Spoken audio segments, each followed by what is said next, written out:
je sais pas si tu sais, mais en France, c'est vraiment compliqué les démarches administratives. Et, Ah ouais. et même moi, après 6 ans d'expérience là-dedans, enfin, on tombe sur des absurdités tous les jours. Tu vois, ce qu'on fait, c'est qu'on gère l'entreprise des personnes avec qui on travaille comme si c'était vraiment notre entreprise. Je connais beaucoup d'entrepreneurs qui se lamentent et souvent entre eux, une des premières choses qu'ils parlent, c'est leurs problèmes d'employés et autres. Et en France, tu as quand même une sacrée, je trouve, une certaine agressivité dans les rapports sociaux. Tu te sens pas aussi forcément en sécurité partout. Et les gens ont une super mauvaise image de la Roumanie en se disant que c'est vraiment le tiers-monde. Et quand tu vas sur place, tu te rends compte que c'est hyper sécure, que Hmm. les gens sont gentils.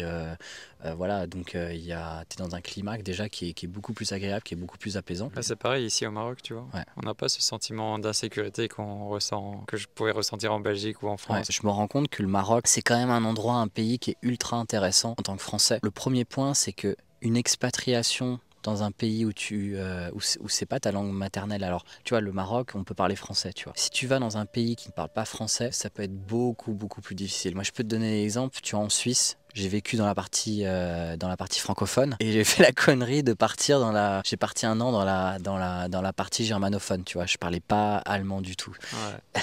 Je peux te dire que C'était la galère. c'était la galère administrativement, etc. Mais surtout, t'as pas du tout la même expérience. Et tu vois, le Maroc a quand même des atouts que tu trouves nulle part. En termes de climat, il fait chaud, les gens sont plutôt gentils, on mange bien, les taxes sont plutôt faibles. Salut les amoureux du Maroc, je suis avec Félix Chassier, cofondateur de La Forge. On est dans le désert de Mohamed Ghizlan, dans le Sahara Salut. marocain. On vient de vivre une expérience avec Antoine BM dans le désert. Donc, C'était ouf. bienvenue sur Entreprendre et vivre au Maroc. Merci de m'accueillir. J'ai envie de commencer par, c'est quoi pour toi être un bon entrepreneur? Quelle qualité est-ce qu'on devrait avoir en tant qu'entrepreneur? Je pense que la qualité numéro un, c'est le sens du service. Donc le sens du service, c'est-à-dire déjà la capacité à comprendre les clients avec qui on travaille, mais les comprendre à un niveau de compréhension au-delà en termes de besoins et de chercher à se dire mais c'est quoi le produit, le service vraiment parfait, tu vois, vraiment parfait que les gens veulent. Et pas se dire, tiens, mais qu'est-ce que j'ai envie de leur proposer, mais plutôt, des fois, on se dit, bah tiens, je vais faire tel service parce que cette zone-là, c'est assez facile pour moi de le faire. Et à un moment donné, on n'a pas envie de faire comment dire, la step après parce qu'on est dans une zone un peu d'inconfort. Et je pense que c'est la mauvaise manière de raisonner. Il faut vraiment partir de c'est quoi vraiment le truc rêvé. Et même si ça nous challenge un petit peu, de le construire, tu vois, avec le temps. Ouais. Est-ce que tu peux te poser la question, moi si j'étais le client, qu'est-ce que j'attendrais Bien de sûr, cette...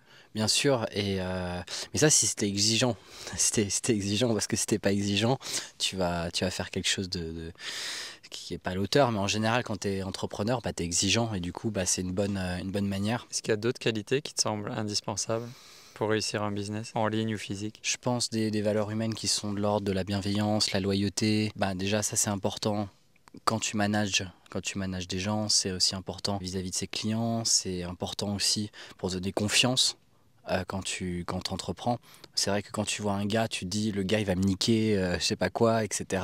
Tu vois, tu vois qu'il a les dents qui rayent le parquet, t'as pas envie de bosser avec lui, tu vois. Donc déjà inspirer confiance, je pense que c'est aussi quelque chose d'hyper important. Toi, tu es passé d'organiste à entrepreneur. Ouais, ouais, ouais. Comment ça s'est passé? Explique-nous. Ouais, donc à l'âge de 21 ans, 22 ans, je suis parti en Suisse. D'abord pour étudier à la Haute École de musique de Lausanne en orgue, en performance. Et ensuite, en fait, j'ai tout de suite trouvé du travail. Ça s'est plutôt mal passé aux études. Et en fait, je me suis accroché à mon boulot, et boulot d'organiste. Donc j'étais tous mes week-ends, des messes, des messes, des messes, des messes, des messes, etc. Et j'en vivais, j'étais content et c'était top. Et à côté de ça, en fait, bah, je suivais des créateurs en ligne. Je suivais des créateurs en ligne. Pour la petite histoire, j'ai connu Antoine via, je sais pas si c'était une pub Facebook ou si c'était un post Facebook qui a été mis en avant sur mon algorithme parce qu'on avait un ami en commun ou je sais pas. Mhm. Et et à cette époque-là, je vois un jeune, tu vois, 17 ans, complètement imberbe, il en faisait 15, tu vois, Ouais. dans un stade de foot à Vincennes ou stade de rugby, je sais plus, et vidéo de vente, essayer de vendre une formation en ligne. Je me suis dit, mais c'est fou l'audace, le courage de faire ça. Et à cette époque-là, j'étais encore à Paris, donc je suivais les créateurs. Puis de fil en aiguille, j'ai suivi aussi Stan de Marketing Mania. Et un jour, tu vois, j'avais déjà rencontré Stan dans une rencontre abonnée d'Antoine. Et Stan a eu besoin d'un assistant. Donc il a... Voilà, le pavé à la mer, enfin, je cherche un assistant. Et moi, j'étais aux études, je me souviens même que l'entretien avec Stan, je l'ai passé comment dire, dans la sacristie de l'église, tu vois. Ouais. Tu vois, j'étais pas sûr que l'internet passe, etc. J'avais réussi à négocier 1 heure et demie, tu vois, pour pouvoir prendre la pièce. Et c'est comme ça que l'aventure a démarré. J'apportais beaucoup de soin au travail que je faisais. Je mettais aucune pression au départ parce que pour moi, je faisais ça pour aider des créateurs que j'aimais et pas pour des raisons financières ou autres, bien que c'est toujours plaisant de gagner de l'argent. Et voilà, de fil en aiguille, après c'est Antoine qui a eu besoin. Je me souviens qu'à cette époque-là, je me suis dit, bon, ouais, Antoine va recevoir énormément de messages. Ouais. Est-ce que ça vaut le coup? Et là, j'étais dans le train suisse, tu vois. J'avais juste 45 minutes de train. Je me suis dit, bon, aujourd'hui, t'as pas le temps. Et demain, ça va être mort aussi. Tu prends juste 30 minutes, tu t'écris un email et pour postuler. Et ce que j'ai fait, tu vois, ce que j'ai fait. Et après, tu vois, Antoine avait reçu une centaine de candidatures. Et bah, il a kiffé mon email, etc. J'avais demandé aussi à Stan d'envoyer un message à Antoine. Je sais qu'Antoine kiffait Stan. Ouais. Et c'est un peu comme ça que l'aventure a démarré. Et j'ai oublié ta question, donc je te laisse Et me driver. justement, comment on arrive à se démarquer pour Antoine qui reçoit une centaine d'emails? C'est le tien qui sort du lot. Il en a quelques fois parlé Ouais. que dès l'email, ça l'avait impacté. Comment t'as fait? Ouais, bah je me suis dit, c'est sûr que tout le monde, tu vois, tout le monde va dire, tiens, je veux bosser avec toi, j'ai besoin, je t'aime bien, en gros, tu vois, c'est les arguments qui allaient être formulés avec un CV aussi Ouais.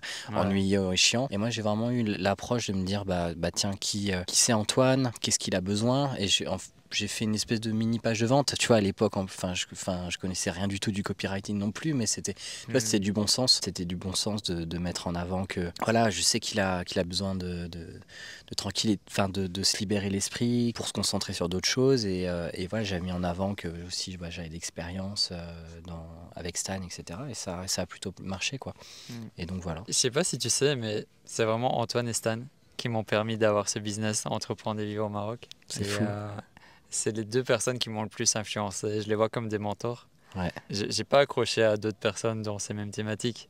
Et eux, ça fait voilà, quasiment 10 ans que je les suis. Pour toi, c'était comment de réussir à travailler pour Stan, de Marketing Mania? Comment tu le ressentais à cette époque-là? Bah ouais, j'étais content, j'étais surtout, tu vois, j'étais surtout à la fois, bah, j'avais le plaisir d'aider des créateurs que je suivais, et c'est vraiment ça qui m'a drivé, Ouais. mais aussi j'étais hyper curieux de voir les coulisses, tu vois, et bah,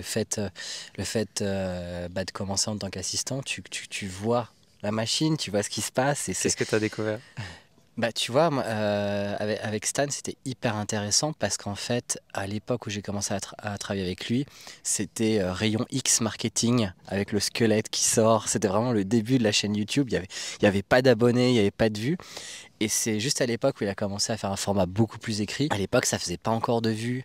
De mémoire, c'est moi qui faisais les descriptions, tu vois, sur les vidéos et tout. Ouais. Par exemple, avec Stan, j'ai vu vraiment la flambée. Tu vois, la flambée. Il y a un jour, il y a YouTube qui a décidé de mettre en avant sur l'écran d'accueil. Et donc là, paf, les vidéos, bah, sur le Wall Street, il y en avait plusieurs. Ouais. Vendez-moi ce stylo et je sais plus c'est quoi, les 7 trucs du Wall Street. Mm.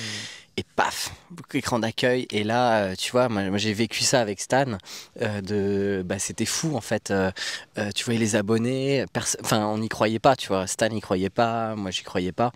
Et on voit les abonnés, et la flèche enfin comment dire, la courbe qui est exponentielle, quoi. Décollage. Donc ça, tu vois, c'est je pense un des trucs qui m'a le plus marqué dans mon parcours, quoi. Ce que j'ai bien aimé avec Stan, c'est que quand tu suis ses formations, tu as les consultations. Ouais. Et tu peux poser chaque semaine tes questions. Moi, ça m'a aidé à affiner mon idée, puisqu'on pendant plusieurs semaines, on a fait des allers-retours ensemble, jusqu'à trouver la bonne idée de business, tu vois. Ouais. Mais tu vois, à l'époque, il n'y avait pas encore ce truc des consultations toutes les semaines. Ouais.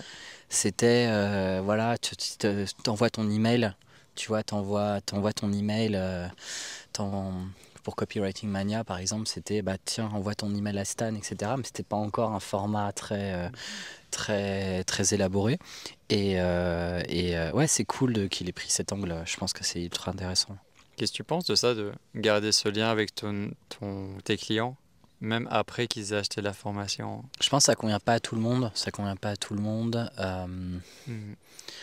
Ça dépend aussi de à quel prix tu vends tes formations, tu vois. Moi, je suis autant à l'aise avec un format là, Antoine, où tu vois les prix sont plutôt bas si tu compares à ce qui se fait sur le marché. Oui. Et tu sais que tu n'as pas d'accompagnement, tu n'as pas de suivi, mais tu as l'opportunité d'accéder à l'information d'ultra haute qualité en déboursant finalement assez peu d'argent pour avoir accès.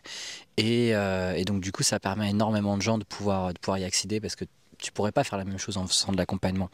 Par contre, si tu as plutôt une approche de vouloir apporter le maximum de valeur peut-être à un groupe plus réduit de personnes, c'est vrai que un accompagnement, il faut se réfléchir aussi à la manière de la délivrer aussi le plus simplement. Ça peut être quelque chose d'extrêmement bien. Moi, je pense qu'au début, tu vois, quand t'as pas forcément une audience qui est hyper grande, c'est mieux soit d'avoir un format hybride, c'est-à-dire des grosses formations plutôt chères avec de l'accompagnement, ou soit que de l'accompagnement, que des plus petits produits. Mais il faut regarder aussi ce qu'on a envie de faire là-dessus et voilà. Tu vois, je parlais du produit rêvé. Tu vois, dans un cas ça peut être l'un, dans un cas ça peut être l'autre, et donc je pense que ça dépend de la cible aussi. En étant dans les coulisses, Ouais. c'est quoi d'après toi les besoins des entrepreneurs du web? La plupart, bah, l'audience c'est quand même un enjeu hyper important, c'est-à-dire Ouais. comment je craque le code de l'audience. Et tous les entrepreneurs à tous les niveaux ont une question d'audience. Et ensuite, bah, évidemment, les offres, les produits, etc. Et je pense que c'est plus facile de devenir bon dans la deuxième partie, c'est-à-dire sur la partie offre, copywriting, etc. Plutôt que de... Donc je pense que c'est quelque chose qu'il faut plutôt faire tu vois, au début, contrairement tout de suite chercher à l'audience et de ne pas le monétiser, tu vois. Après, il ne faut pas y passer non plus énormément de temps, tu vois, mais je pense que c'est plus facile de gagner l'extra mile tout de suite là-dessus. Et il y a aussi l'importance de déléguer à un certain Ouais. niveau et de rester concentré sur ta zone de génie, qui est assez important. Beaucoup ont peur de déléguer. Ouais, grave. Comment tu vois ce processus justement, ouais? À quel moment il intervient si... Ouais, bah, souvent, bah, la peur de déléguer, il y a tu vois, il y a plein de dialogues internes qui vient arriver. Souvent, on se dit, bah, tiens, que ça va, comment dire, ça va être chiant qu'il y a des gens qui dépendent de soi, que bah, souvent c'est plutôt des introvertis, tu vois, qui créent des formations, de se dire que bah tiens, et maintenant il y a des gens il faut parler à des gens, il faut parler à Aïe, des aïe. équipes, ou là, ou là. Euh, il y a aussi le fait que bah, il faut former, il faut former, faire des retours, etc. Et beaucoup retardent en fait le fait comment dire, de déléguer. Et souvent en fait, moi j'ai remarqué, c'est la plupart ont une attitude un peu de victime, c'est-à-dire tu vois, quand ils commencent à le faire et que ça se passe pas forcément super bien, c'est mon employé, mon machin, mon monteur, mon assistant, ça se passe pas bien, et là ça se lamente, tu vois. Alors là je le fais un peu à l'extrême, mais des fois c'est hyper subtil et c'est juste, j'ai pas envie de le refaire, tu vois. Et juste j'ai pas envie de le refaire, souvent derrière en interne c'est oh, la blessure elle est comment dire, elle est énorme, j'ai perdu tout ce temps, nanana, et de s'en faire une montagne. Et je pense qu'il faut arrêter de se lamenter, tu vois. Et en fait, ça fait partie de la vie d'un entrepreneur, de simplement d'avancer, tu vois. Quand tu es dans le désert, c'est pas la première dune ou je sais pas quoi que tu t'arrêtes. Enfin, il faut juste avancer et pas se poser de questions, tu vois. Et moi, je connais beaucoup d'entrepreneurs qui se lamentent. Et souvent, entre eux, une des premières choses qu'ils parlent, c'est leurs problèmes d'employés et autres. Et ouais, moi, Et j'étais là-dedans hein, aussi. Moi, je me suis fait accompagner, tu vois. Je me suis fait accompagner sur le management, sur le recrutement, etc. Et ça m'a tellement apporté. Et je pense que j'encouragerais tout le monde à, tu vois, à se former dans ces domaines-là parce que c'est un levier qui est énorme d'avoir d'autres personnes qui est au service de son projet, de sa mission. Et, euh, et tu vois, dans le monde du physique, c'est peut-être plus courant de penser qu'il faut structurer, avoir des employés, des Ouais. freelances, etc. Mais dans le domaine en ligne, c'est toujours trop tard en fait. Tu vois, là dans la rencontre qu'on a fait, plusieurs entrepreneurs qui continuent à faire leur service client, tu vois. Mais je leur dis, mais c'est pas possible, c'est plus possible à ton niveau. Des gens qui gagnent plusieurs dizaines de milliers d'euros, tu vois, et continuent à faire leur Faut service arrêter client. là. Mais ouais, tu vois. Je pense qu'il y a, ouais, il y a beaucoup plus de gens qui le font trop tard que trop tôt. Tu as parlé que tu t'es formé là-dessus. Ouais. C'est quoi les grands principes que tu as retenus et que tu as appliqués? Alors le premier, c'est l'intérêt de l'entreprise qui prime avant tout. Mhm. Et souvent, tu vois, quand tu es dans une relation enfin, de subordination, de formation, etc., euh, il y a une ambivalence entre, tiens, l'intérêt de la personne et ton intérêt à toi. Et des fois, tu dis, bah, comment tu peux être soucieux aussi du cas, de l'environnement auquel la personne travaille, tu vois, te dire comment, ou toi-même, qu'est-ce que tu as envie. Mais en fait, c'est ni l'un ni l'autre, en fait. Ce qui doit tout guider, c'est quoi l'intérêt de l'entreprise? Qu'est-ce que l'entreprise a besoin?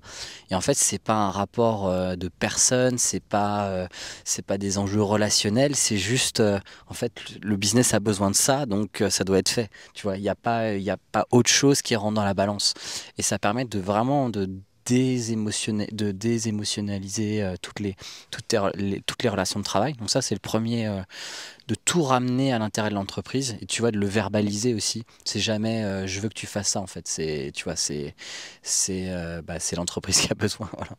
Donc ça, c'est le premier truc. Le deuxième, c'est toujours, c'est préférer annoncer en avant que de rattraper des merdes, tu vois.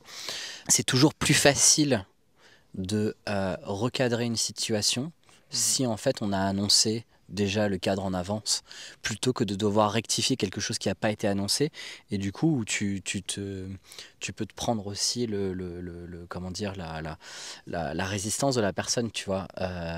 Et donc est-ce que je peux donner un exemple? Bah, tu vois, quand tu recrutes quelqu'un, par exemple, enfin, faire une période d'essai, tu vois, et dans cette période d'essai, bah, en amont, tu te dis, bah, tu vois, il va se passer ça, il va se passer ça, tu vas être jugé sur ça, je veux que tu le fasses comme ça. Si il se passe pas ça, bah, on va arrêter de travailler ensemble, etc. Toujours le fait d'annoncer, c'est Être mieux. clair Être dans la clair, ouais, exactement. communication et Sur les attentes. Mhm. Il y a tout ce côté humain aussi, relationnel. Ouais. Ouais, tu vois, il y a une ambivalence. D'un côté, tu vois, prendre soin des relations autour de soi, Mhm. ça demande de l'énergie, ça demande du temps. Et certains entrepreneurs n'ont pas envie d'investir cette énergie et ce temps en disant que c'est un coût et que peut-être que l'employé va partir et autres et peut-être qu'il va partir, tu vois. Peut-être que probablement que dans ta vie ça va arriver, mais c'est quand même important.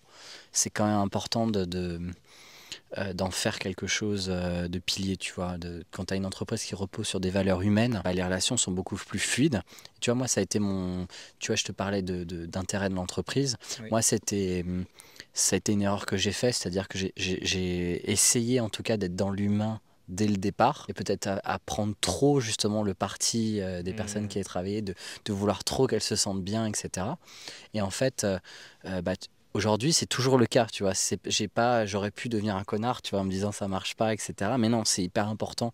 C'est toujours important de garder cet aspect-là. Mais si c'est guidé par l'intérêt de l'entreprise, c'est pas important. Et tu vois, là, moi, dans mon équipe, j'ai une personne qui est partie récemment, mais c'est pas grave. C'est pas tout ce que j'ai mis en place, tu vois, en termes de cadre, de bienveillance au quotidien. Bah, en fait, ça rayonne sur tout le monde et c'est pas toute cette énergie que j'ai mis dans cette personne, bah, c'est pas perdu puisque ça rayonne sur tout le monde en fait. J'imagine que son départ va aussi t'apprendre des choses. Ouais, bien sûr, Mhm. bien sûr. Ouais. Tu es le cofondateur de La Forge avec Antoine Yes, BM. C'est quoi La Forge? C'est quoi le concept? yes. Bah, la Forge, c'est un espace, un sanctuaire pour accompagner des entrepreneurs du web basés sur des valeurs communes Mhm. et on veut d'abord leur décharger de l'administratif. décharger de l'administratif en France ou en Roumanie et ensuite de les aider à croître. Donc on fait les masterminds, on fait des rencontres, tu vois ici, on en a amené là 2 sur les trois talents. Ouais. Et c'est à la fois une aventure humaine, mais c'est surtout sur des besoins qui sont extrêmement pratiques et dans lesquels on est très bon. C'est tu vois, la gestion de l'entreprise. Nous, on travaille plutôt avec des créatifs, tu vois, des créateurs de contenu qui sont qui n'ont pas vraiment le drive tellement entrepreneur, mais qui sont plus des auteurs, des créateurs. Je sais pas si tu sais, mais en France, c'est vraiment compliqué les démarches administratives. Et, Ah ouais. et même moi, après 6 ans d'expérience là-dedans, on tombe sur des absurdités tous les jours. Et donc, des fois, ils sont un peu livrés à eux-mêmes, tu vois. Et c'est un besoin qui est hyper profond, qui peut l'être moins dans certains autres pays, tu vois. Mais en tout cas, en France, c'est une grosse épine du pied. Et donc voilà. C'est quoi les besoins de ce type de créateurs? Est-ce qu'ils ont besoin d'être entourés administrativement ou c'est des choses auxquelles ils pensent pas? Alors, tu vois, t'as ceux qui sont pas en règle, qui le savent pas, tu vois. C'est pas tellement les personnes avec qui on a envie de travailler, parce que si tu dois élever le niveau de conscience des gens Hmm. pour après leur vendre un truc, etc., ça va vraiment pas. Ils vont pas. Souvent, ils voient ce type d'entrepreneur-là qui, tu vois, que c'est je m'en balèque, je m'en fous, etc. C'est vraiment pas tellement notre avatar, mais nous, on cherche les gens qui, tu vois, que ce sont des créateurs, mais qui sont flippés, mais à juste titre, parce que c'est tellement difficile de faire tout dans les clous, qu'ils savent qu'ils ont conscience déjà qu'ils ne peuvent pas le faire par eux-mêmes, et qu'il faut être entouré. Et en France, tu vois, un expert comptable, ça suffit pas. En fait, ça suffit pas pour gérer ton entreprise. Il y a tellement de choses. Déjà, la plupart comprennent pas les activités qui sont en ligne, mais même quand ils les comprennent, c'est pas assez, parce qu'il y a tellement d'aspects à prendre en compte. Et donc voilà. Donc vous les accompagnez pour tous ces aspects-là Ouais, et développement. tu vois, ce qu'on fait, c'est qu'on gère l'entreprise des personnes avec qui on travaille comme si c'était vraiment notre entreprise. On le fait avec le même soin et, euh, et du coup, tu vois, nos talents n'ont plus rien d'administratif à s'occuper, tu vois. Il y a juste une petite signature à faire tous les ans, tu vois. Mais sinon, à part ça, c'est complètement délégué et c'est ça qui est important, quoi. Faire sortir cette épine du pied de sa vie. Je pensais exactement à cette image-là, ouais. C'est une grosse épine qu'on Ouais. enlève. Mais tu vois, ce qui est terrible avec l'administratif, avec la création de contenu, c'est qu'en fait, c'est des énergies qui s'anéantissent, qui se nullifient. Quand tu es dans un élan créatif, t'as pas envie de t'occuper de la compta Carrément. et de faire des formulaires 36B machin, tu vois. Et si tu commences à faire des formulaires 36B machin, c'est pas du tout, ça va te couper de tout élan créatif pour pouvoir faire du contenu. C'est pour ça que c'est important de faire sortir de ça de sa vie, tu vois. Et il peut y avoir d'autres solutions, comme de partir dans des pays où c'est simple, mais je pense que c'est important de se concentrer là où on est bon, tu vois. C'est amusant quand je voyais la page de vente de La Forge. Yes. J'ai retrouvé un peu aussi l'ADN de ce que je fais. C'est vrai? Tu vois, on accompagne les entrepreneurs à s'installer au Maroc. On s'occupe de leur compta, de l'administratif. Yes, yes, yes. Tu vois, moi j'ai des clients qui viennent en Roumanie, tu vois. Nous, on bosse avec 2 profils. On bosse soit avec des Français qui restent en France, Ouais. soit des Français qui viennent en Roumanie. Mhm. Et donc, je vois bien ton business et ta problématique quand tu as des gens qui viennent sur place. Et là-dessus, on doit faire quelque chose de similaire, tu vois.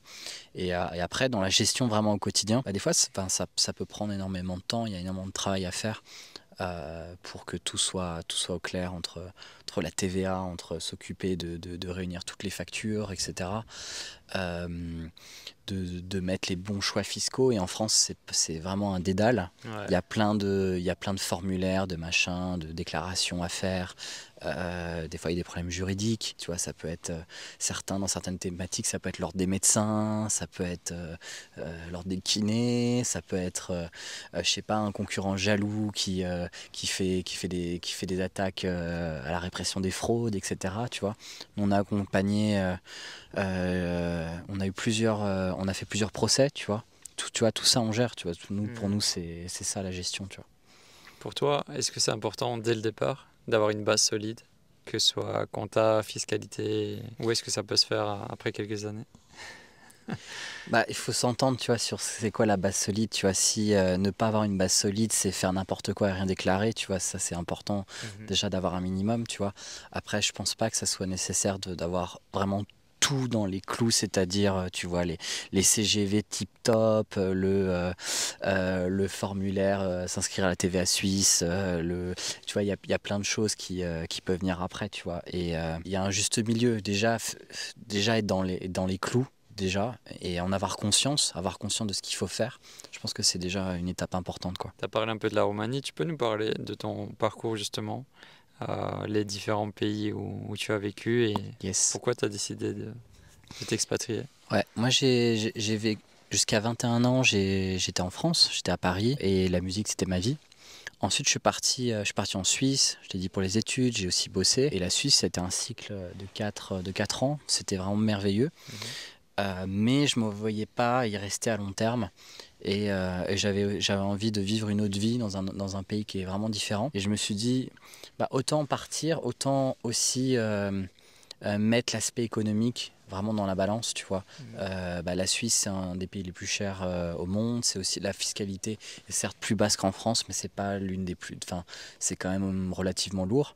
Et j'essaie de me dire, bah tiens, dans les pays qui sont potentiellement intéressants, est-ce qu'il y en a qui m'intéressent? Et la Roumanie m'a intéressé. Je connaissais des créateurs qui étaient là-bas, que j'ai rencontrés plusieurs fois. J'ai fait des repérages. Et vraiment, quand je suis allé sur place, ça m'a vraiment transporté. Tu parlais de l'expatriation. Moi, Mhm. je me suis jamais vraiment senti attaché, tu vois, à la France, etc. Ça a été très facile de partir. Je me souviens quand j'étais dans l'orgue, tout le monde rêvait d'aller au Conservatoire de Paris. Pour moi, c'était la mort, tu vois, c'était la mort. Et c'était une évidence, tu vois, aller étudier à l'étranger, découvrir des nouveaux horizons. Donc voilà un petit peu. Et c'est pour ça que j'ai renouvelé l'expérience en Roumanie. Et là, je suis bien. Je fais ma vie et ça se passe bien. Et puis voilà, et je suis content. Je pense que c'est un très bon choix. C'est quoi les grandes différences entre vivre en France et vivre en Roumanie? Bah déjà, administratif, c'est plus simple. Je peux te donner des exemples, mais là j'ai un client qui a reçu un papier des impôts, tu vois, qui a reçu un papier des impôts. Ouais. Et bah, en Roumanie, on reçoit jamais de courrier, tu vois. On reçoit jamais de courrier, c'est simple. Là récemment, ben, tous mes clients, on a fait le dépôt des comptes. Ils ont changé toute l'interface. Il fallait faire plein de trucs en plus, etc. C'était un enfer. En Roumanie, c'est tout simple. Il n'y a pas besoin de faire ça, etc. Et donc déjà, moi j'aime bien, tu vois, j'ai plusieurs sociétés en Roumanie déjà c'est simple mentalement, j'ai pas tout ça.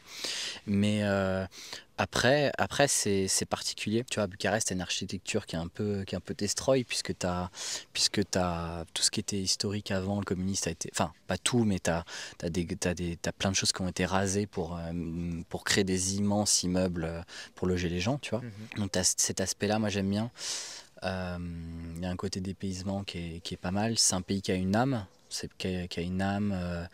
Tu as des paysages qui sont vraiment préservés de la nature. Et ta question, c'était c'est quoi la différence? Oui. Ouais, bah, en France, tu as quand même une sacrée, je trouve, une certaine agressivité dans les rapports sociaux. Oui.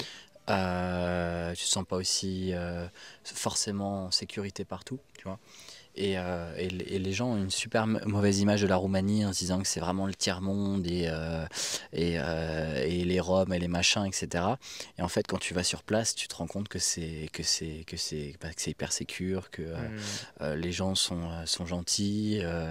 Voilà, donc t'es dans un climat déjà qui est beaucoup plus agréable, qui est beaucoup plus apaisant. Bah, c'est pareil ici au Maroc, tu vois. Ouais. On n'a pas ce sentiment d'insécurité qu'on ressent, bah, que je pourrais ressentir en Belgique ou en Ouais, France. Ouais. ouais. Ça, c'est agréable. Ouais, tu vois, bah, tu vois, même pas forcément dans la capitale, mais tu vois, même quand j'étais à Cluj, tu voyais vraiment souvent des voitures de luxe. Tu voyais des Lamborghini, des Ferrari, etc. Tu sais qu'à Paris, c'est vivons cachés, tu vois. Tu vas pas Ouais. sortir avec ta Ferrari, tu vas te la faire rayer. C'est pas.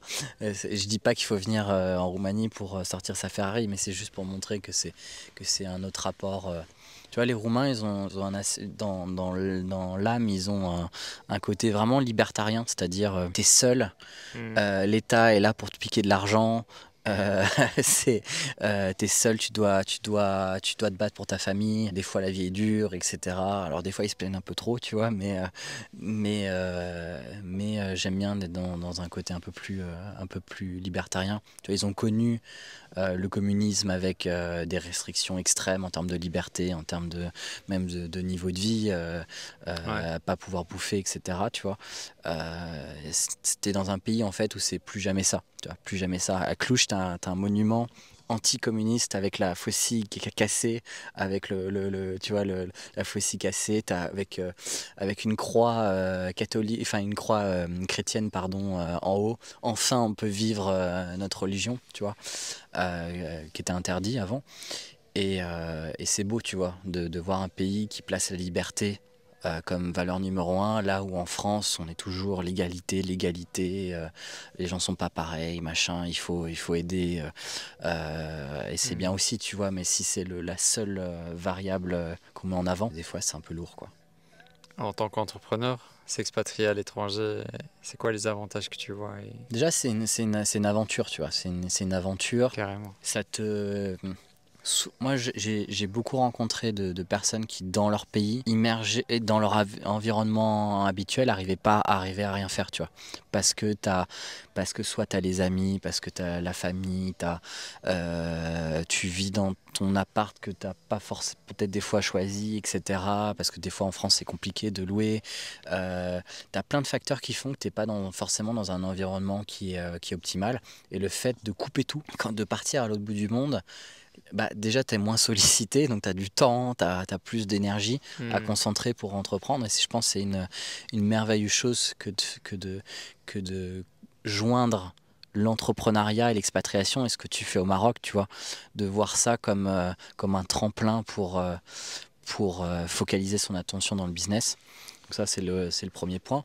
Après, bah, tu vois, le fait d'être dans des pays où les taxes sont quand même plus faibles. En France, tu vois, quand tu veux te sortir de l'argent à titre personnel, en gros, peu importe les choix, les statuts que tu choisis, en France, c'est très bien fait. C'est la théorie de l'impôt, c'est tout converge vers 50% d'impôt, tu vois. Mhm. Peu importe ce que tu choisis, T'es piégé. tu converges vers 50% d'impôt, tu vois. Quand tu travailles, euh, tu vois, une heure sur deux, c'est pour l'État. Bah, c'est pas forcément, bah, tu vois, c'est des charges qui te ralentissent dans ton épanouissement. Et je dis pas que c'est la seule raison, tu vois, mais c'est quand même une composante à prendre en compte, tu vois, dans son expatriation. Moi, je recommande pas, tu vois, beaucoup de Françaises disent tiens je vais aller à l'étranger pour réduire mon niveau de vie et ça peut être bien pendant un temps surtout quand tu te lances ton projet et que chaque centime compte tu vois mais je pense qu'il faut pas se dire que forcément de se dire à vouloir compresser un maximum parce que quand tu vas dans un nouveau pays t'as aussi bah, c'est pas ton pays donc t'as aussi envie de compenser en fait t'as envie de kiffer Ouais. je sais pas si tu l'as vécu mais et parfois, tu vois, juste maintenir en termes de dépenses un niveau qui est équivalent, tu peux avoir une vie qui est beaucoup plus agréable dans ton nouveau pays d'accueil, quoi. Aussi, c'est dur de redescendre d'un niveau de qualité quand tu Ouais, l'as atteint, tu vois. bien sûr. Évidemment, évidemment, ouais, bien sûr. Là, on est sur la chaîne d'entreprendre et vivre au Maroc. Yes. Il y a beaucoup de Français qui ont ce rêve de partir au Maroc et d'entreprendre ici. C'est quoi ton regard là-dessus? Est-ce que tu en étais conscient? Bah, c'est vrai que tu vois, moi j'en étais pas hyper conscient avant qu'on commence à parler. Et en fait, je me rends compte que le Maroc, c'est quand même un endroit, un pays qui est ultra intéressant en tant que Français. Le premier point, c'est que une expatriation dans un pays où c'est pas ta langue maternelle. Alors, tu vois, le Maroc, on peut parler français, tu vois. Si tu vas dans un pays qui ne parle pas français, ça peut être beaucoup plus difficile. Moi, je peux te donner l'exemple. J'ai ressenti vraiment le gap, tu vois, en Suisse. J'ai vécu dans la partie francophone et j'ai fait la connerie de partir j'ai parti un an dans la partie germanophone, tu vois. Je parlais pas allemand du tout. Ouais. Je peux te dire que C'était la galère. c'était la galère administrativement, etc. Mais surtout, t'as pas du tout la même expérience. Et quand tu prends ça en compte que voilà, vivre dans un pays francophone, c'est comme quand t'es français ou belge, c'est quand même ou suisse, c'est quand même quelque chose d'important. En fait, tu te rends compte qu'il n'y a pas énormément de destinations en fait. Oui, Il n'y a pas énormément de c'est ça. destinations. Et tu vois, le Maroc a quand même des atouts que tu trouves nulle part, tu vois. En termes de climat, c'est sympa. Les gens sont plutôt gentils, on mange bien, les taxes sont plutôt faibles. Ouais. Tout ça, ça fait un package où t'as pas vraiment d'autres alternatives, tu vois. Et donc je pense que c'est une bonne, comment dire, Destination. c'est une bonne destination. Aussi, je pense que il peut y avoir aussi l'aspect de la religion, tu vois. Certaines personnes, ben, en France, en Belgique, peuvent se sentir stigmatisées d'être Carrément. musulmans, tu Hmm. vois. Et le fait de venir au Maroc, tu vois, bah, c'est de vivre pleinement de sa foi, ça peut être quelque chose d'aussi d'aussi bénéfique. Et si t'es pas musulman, je pense pas que ça soit vraiment une contrainte ou un fardeau, tu vois. Hmm. Donc c'est plutôt pas mal. Pour revenir sur la langue, en Ouais, fait, c'est un avantage et un inconvénient. Parce que tu vois, quand tu es au Maroc, tu vois que les Marocains parlent un peu français. Beaucoup, ça les encourage pas à apprendre le darija, tu vois, ouais, le marocain. Je pense que c'est bien au début, mais au bout d'un moment, tu dois aussi apprendre la langue.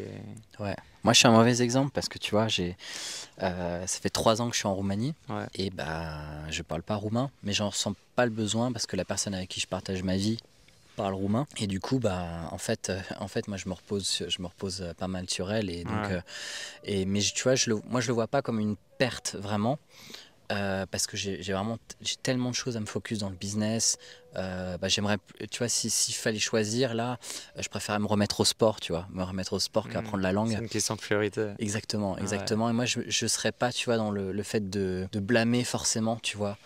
Mais c'est sûr que c'est pas la même expérience. Et le jour où tu commences à apprendre la langue et C'est une et nouvelle tu l'intègres, dimension qui s'ouvre à toi. c'est une nouvelle dimension et là tu Hmm. sécurises ton expatriation vraiment sur le très long terme. Hmm. C'est, je pense, un des éléments qui fait à long terme une expatriation réussie versus une qui rate, quoi. Là, ça fait quelques semaines que je m'intéresse beaucoup à la bourse. Je Yes, commence à lire, à me génial, documenter. j'adore. Et je me dis, ça y est, j'ai enfin trouvé le truc.